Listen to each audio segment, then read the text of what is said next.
Hello guys, మనకి నిన్న CSK versus KKR match complete అయింది కదా. అయితే ఈ మ్యాచ్లో చూసుకుంటే మనకి 2 వికెట్స్ ఆడతో కేకేఆర్ ఓడిపోవడం జరిగింది. సో మరి ఈ ఓటమి తర్వాత మరి వాళ్ళ కెప్టెన్ అయిన అజింక్య రహానే దీని గురించి ఏం మాట్లాడుతున్నాడు అనే దాని గురించి వీడియోలో క్లియర్గా మాట్లాడదాం. అయితే దానికంటే ముందు మనకి ఈ మ్యాచ్లో ఓవరాల్ సినారియో ఏం జరిగింది అది ఫస్ట్ క్లియర్గా చూద్దాం, ఓకేనా. అయితే ఫస్ట్ వచ్చేసరికి మీ అందరికి తెలుసు, కేకేఆర్ ఫస్ట్ బ్యాటింగ్ చేసి దాని తర్వాత వాళ్ళు కేవలం 179 రన్స్ మాత్రమే చేశారు. అయితే మరి 180 టార్గెట్ అంటే మరి ఈజీగా చేసి చేస్తారు అనుకున్నాం సిఎస్కే. సో అయితే ఎందుకంటే వాళ్ళ బ్యాటింగ్ ఆర్డర్ ఆ విధంగా ఉంది. సో అయితే మరి 180 టార్గెట్ చేసేలోపు సో ఫస్ట్లో పవర్ ప్లేలో చూసుకుంటే వాళ్ళ టాప్ ఆర్డర్ మొత్తం కూడా కొలాప్స్ అయిపోయింది. ఒక ఉర్వేల్ పటేల్ ఒక్కడే ఒక 31 రన్స్ చేసినట్టున్నాడు.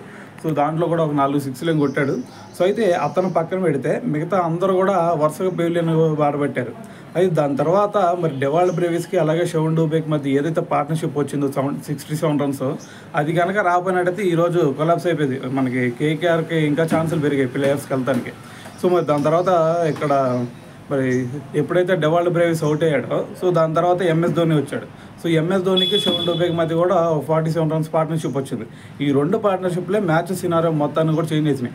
అయితే అదంతా పక్కన పెడితే మరి ఓవరాల్గా మరి 2 వికెట్స్ ఆడతో గెలవడం జరిగింది.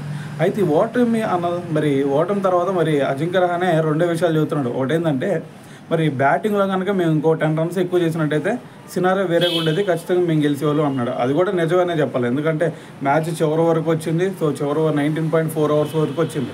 సో ఇంకో 10 రన్స్ ఉన్నట్టయితే మరి షిఫ్ట్ అయ్యేది మ్యాచ్. సో అదొక పాయింట్. దాని తర్వాత నెక్స్ట్ పాయింట్ ఏంటంటే వైభవ్ అరోరాకి అలాగే డెవాల్డ్ బ్రేవిస్కి మధ్య సో ఒక ఓవర్ జరిగింది. సో దాంట్లో చూసుకుంటే డెవాల్డ్ బ్రేవిస్ ఓచకోత కోసాడు. ఒక ఓవర్లో మరి 3 సిక్స్లు 3 4లు అంటే మాటలు కాదు. సో మరి ఆ 30 రన్స్ ఏదైతే చేశాడో అది మ్యాచ్ మొత్తాన్ని కూడా టర్న్ చేసిందని చెప్పాలి. సో ఆ ఓవర్ కనుక ఒక మనకి 10 రన్స్ లేదంటే 15 రన్స్ ఇచ్చినట్టయితే మ్యాచ్ షిఫ్ట్ అయిపోయేది మ్యాచ్. సో మరి ఈ 2 మాత్రమే మరి మా ఓటమిని శాసించి అని చెప్పేసి కూడా రహానే అయితే మాట్లాడాడు. అయితే దాని తర్వాత మరి ఓవరాల్గా చూసుకుంటే మరి వీళ్ళు ఏదన్నా నిన్న ఓడిపోయారు కదా, ప్లేయర్స్కి వెళ్ళే ఛాన్స్ ఏదన్నా ఉందా అంటే సో దాదాపు అసాధ్యమనే చెప్పాలి. ఒకవేళ వెళ్ళాలంటే మిగతా టీమ్స్ మీద ఆధారపడి ఉండాలి వాళ్ళకి ఓడిపోవడం అనేది. సో అయినా సరే వెళ్తారా అంటే సో అయినా అది కూడా నమ్మకం లేదు. సో మరి చూద్దాం ఏం జరిగిద్ది అనేది.